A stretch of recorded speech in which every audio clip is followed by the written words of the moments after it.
কসবায় স্বাধীনতা সংগ্রামীর আশ্রম দখল করে প্রমোটিং এর ছক কষার অভিযোগ। যে আশ্রমের সঙ্গে নেতাজির নাম জড়িয়ে রয়েছে সেই আশ্রমের মহিলা সদস্যদের মারধরেরও অভিযোগ। আর এতেই উদ্বিগ্ন রাজ্য মহিলা কমিশন। আশ্রমের সদস্যদের সঙ্গে বৈঠক করলেন কমিশনের চেয়ারম্যান। উপস্থিত ছিল পুলিশও। পুলিশের থেকে রিপোর্ট চেয়েছে মহিলা কমিশন।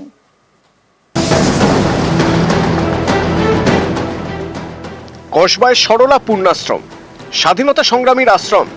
এই আশ্রম দখল করে প্রমোটিং এর ছক কষার অভিযোগ আশ্রমের মহিলা সদস্যদের মারধরও করা হয়।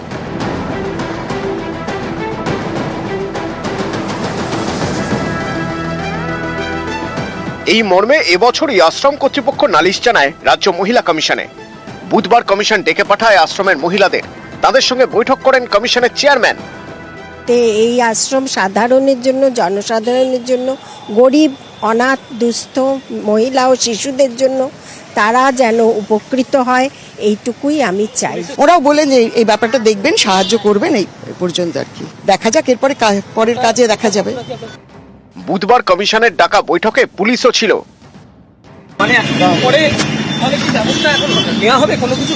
মহিলা কমিশন তো বললাম নাকি মহিলা কমিশন দেখবেন। খানিকটা পার্ট এদের লিগ্যাল আছে, সেখানটা আমরা কিছু করতে পারবো না, কিন্তু হ্যারাসমেন্টের অভিযোগ আছে। সেই জন্য আমরা রিপোর্ট চেয়ে পাঠিয়েছিলাম পুলিশের কাছে। আমরা তার ভিত্তিতে ওদের ডাকি, কমপ্লেনেন্টকেও ডাকি, এবং উভয় পক্ষ মুখোমুখি কথা বলার সুযোগ পান, শোনার সুযোগ পান। ওরা আমাদের জানাবেন বলেছেন আফটার এনকোয়ারি। আশ্রম কর্তৃপক্ষের দাবি, ভুয়ো নথি দেখিয়ে 2005 সালে আশ্রমের নামে কমিটিও তৈরি করা হয়। রেজিস্টার অফ সোসাইটি তদন্ত করে সেই কমিটি বাতিল করে দিয়েছে। সরকারি দপ্তরে তারা জালিয়াতি করে অডিট রিপোর্ট থেকে ফলস কমিটি গঠন করে সমস্ত কাগজপত্র জমা দিয়েছে। রেজিস্ট্রেশনের জন্য ওরা যে অ্যাপ্লিকেশন করেছিল সেই অ্যাপ্লিকেশন বাতিল করে দিয়েছে। 1929 সালে হিন্দু বিধবাদের জন্য আশ্রম তৈরি করেন বেণীমাধব দাস। বেণীমাধব দাস ছিলেন নেতাজি সুভাষচন্দ্র বসুর শিক্ষক। তিনি বাড়িতেই আশ্রম চালু করেন। তারপর সুভাষচন্দ্র বসুর উদ্যোগে কসবায় আশ্রমের জন্য জমি পান। আশ্রম দেখাশোনা করতেন বেণীমাধব, সরলার 2 মেয়ে কল্যাণী এবং বীণা। বীণা দাস ছিলেন স্বাধীনতা সংগ্রামী। এই আশ্রমই দখলের অভিযোগ ওঠে স্বেচ্ছাসেবী সংস্থার বিরুদ্ধে। আশ্রমের সদস্যদের মারধরেরও অভিযোগ ওঠে। এ নিয়েই কসবা থানার পুলিশের থেকে রিপোর্ট চেয়েছে রাজ্য মহিলা কমিশন। ক্যামেরায় মনোজ কুমারের সঙ্গে অনুপ চক্রবর্তী, নিউজ 18 বাংলা।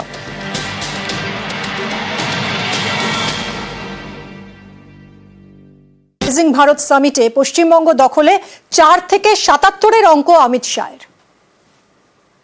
क्या लगता है अगले चुनाव में भारतीय जनता पार्टी की सरकार बनेगी?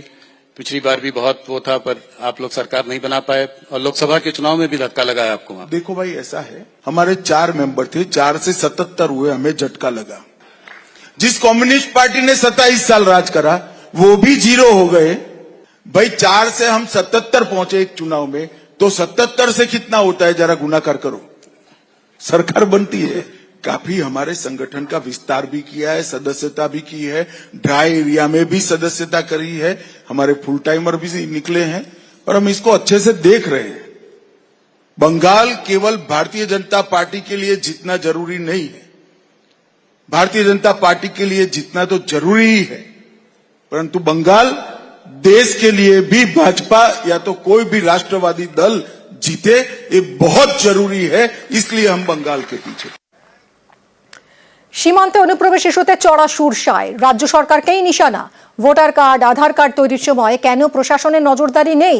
নেটওয়ার্ক 18-এর রাইজিং ভারত সামিটে প্রশ্ন স্বরাষ্ট্রমন্ত্রীর। ममता जी हम पर आरोप लगाती हैं कि भाई बीएसएफ बॉर्डर को देख रही है और आप कैसे घुसपैठ हो रही है, और बंगाल से दिल्ली तक, बंगाल से जम्मू तक कैसे पहुंच जाते, भारत सरकार क्या कर रही है? और 400 किलोमीटर बॉर्डर ऐसी है जहां पर बंगाल सरकार हमें बॉर्डर करने, फेंसिंग करने के लिए भूमि नहीं दे रही। अब जिस बॉर्डर में 600 किलोमीटर खुला रह जाए, वहां घुसपैठ का रोकना बहुत दिक्कत होता है। आग तो गए देश में, चाहे रोहिंग्या हो चाहे बांग्लादेशी हो। उनका वोटर कार्ड कहां बन रहा है? वो सारा वोटर कार्ड बंगाल के 24 परगना जिले से ही बनता है। हजारों पकड़े गए बांग्लादेशियों के पास से जो दस्तावेज मिलता है, जिला भी नहीं बदलते, इतना बेखौफ हो गए। और अब मैं ममता जी को पूछना चाहता हूं, किसकी जिम्मेदारी है? कोई विदेश से आता है, घुस गया, चलिए, इसकी जिम्मेदारी जनता तय करेगी।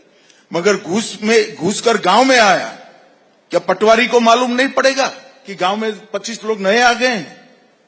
क्या पुलिस वाले को मालूम नहीं पड़ेगा? और वो कहती है आधार कार्ड भारत सरकार की एजेंसी अंतर्गत कलेक्टर होता है जो आपके अधीन है। इलेक्शन कमीशन की भी एजेंसी तो कलेक्टर ही होता है जो आपके अधीन है।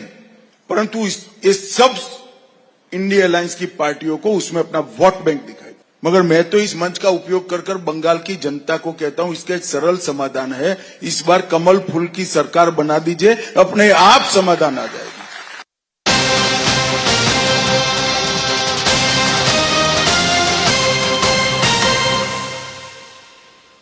চাকরি হারিয়েও স্কুলে, মুখ্যমন্ত্রীর আশ্বাসে স্কুলে চাকরি হারা শিক্ষিকা। আরামবাগ হাই স্কুলে কাজে যোগ দিয়েছেন শিক্ষিকা। পরীক্ষায় গার্ড দিলেন শেফালি মণ্ডল। কাজে যোগ দেওয়ায় খুশি পড়ুয়ারা। কথা বলবো শুভদীপ আমাদের প্রতিনিধির সঙ্গে। শুভদীপ, মুখ্যমন্ত্রীর আশ্বাসেই ভরসা রেখেছেন আর তাই আবার ফিরলেন পড়ুয়াদের মধ্যে, এই শিক্ষিকা কি বলছেন? একেবারেই ওই শিক্ষিকা যেটা দাবি করছেন যে সুপ্রিম রায়ের পর তিনি কার্যত দিশাহারা হয়ে পড়েছিলেন, কি করবেন ভেবে পাচ্ছিলেন না, স্কুলে আসাও কিন্তু বন্ধ করে দিয়েছিলেন।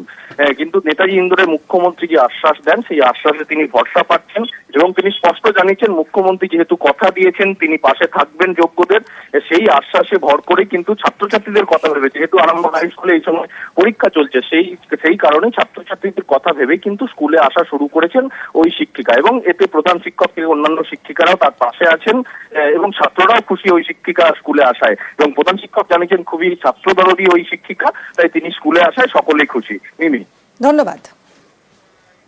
স্কুলে তো আমাদের আসতেই হবে, কারণ ছাত্রছাত্রীদের কথা আমাদেরকে মাথায় রাখতেই হবে।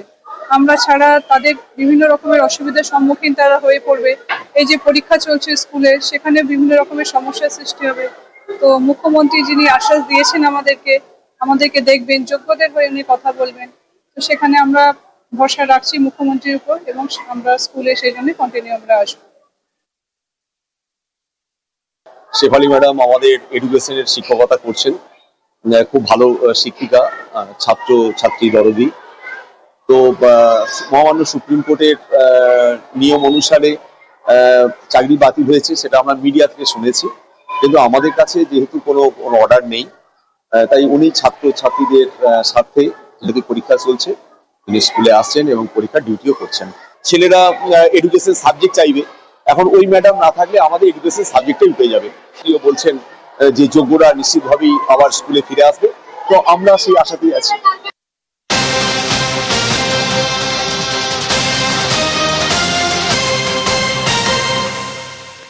2000-এরও বেশি ফ্লাইওভারের স্বাস্থ্য পরীক্ষা। রাজ্যের 2200 ফ্লাইওভারের স্বাস্থ্য পরীক্ষা হবে, এ মাসেই ফ্লাইওভারের স্বাস্থ্য পরীক্ষা হবে। কথা বলবো সোমরাজের সঙ্গে। সোমরাজ, এপ্রিলের মধ্যে রিপোর্ট দিতে বলা হয়েছে পূর্ত দপ্তরের ইঞ্জিনিয়ারদের। এই স্বাস্থ্য পরীক্ষা যখন যে ব্রিজের হবে, যে ফ্লাইওভারের হবে, সেই সময় কি বিকল্প রাস্তার ব্যবস্থা করা হবে? দেখো, সেটা গোটাটাই সিদ্ধান্ত নেবে সংশ্লিষ্ট পূর্ত দপ্তরের ইঞ্জিনিয়াররা। কিন্তু যেটা দেখা যাচ্ছে, যেটা নবান্ন সূত্রের খবর, যে পূর্ত দপ্তরের অধীনে বর্তমানে ব্রিজ রয়েছে 2220টি এবং এই ব্রিজগুলিরই স্বাস্থ্য পরীক্ষা করাতে চায় রাজ্যের পূর্ত দপ্তর। তুমি জানো সামনে বর্ষা আসছে, ইতিমধ্যে পূর্ত দপ্তরের সমীক্ষায় যেটা দেখা গেছে, সেটা দেখা যাচ্ছে 176টি ব্রিজের অবিলম্বে মেরামতির প্রয়োজন রয়েছে। এই গোটা বিষয়টিকে মাথায় রেখেই রাজ্য জুড়ে পূর্ত দপ্তরের অধীনে যে 2220টি ব্রিজ রয়েছে তার প্রত্যেকটি স্বাস্থ্য পরীক্ষা করানোর সিদ্ধান্ত নেওয়া হয়েছে। এপ্রিল মাসের মধ্যেই পূর্ত দপ্তরের ইঞ্জিনিয়ারদের বলা হয়েছে তার রিপোর্ট দিতে। শেষ যে সমীক্ষা হয়েছিল সেটা হয়েছিল ডিসেম্বর মাসে এবং তারপরেই পূর্ত দপ্তরের ইঞ্জিনিয়াররা এই সিদ্ধান্ত নিয়েছেন। এবং ইতিমধ্যে নবান্ন সূত্রে যেটা খবর, যে এই সিদ্ধান্ত বিভিন্ন জেলা যারা পূর্ত দপ্তরের ইঞ্জিনিয়াররা রয়েছেন তাদের কাছে এই নির্দেশ পাঠানো হয়েছে অবিলম্বে স্বাস্থ্য পরীক্ষা করতে, স্বাস্থ্য পরীক্ষা করে রিপোর্ট দিতে এবং তার পরবর্তীতে প্রয়োজনীয় পদক্ষেপ নেবে রাজ্যের পূর্ত দপ্তর। ধন্যবাদ সোমরাজ।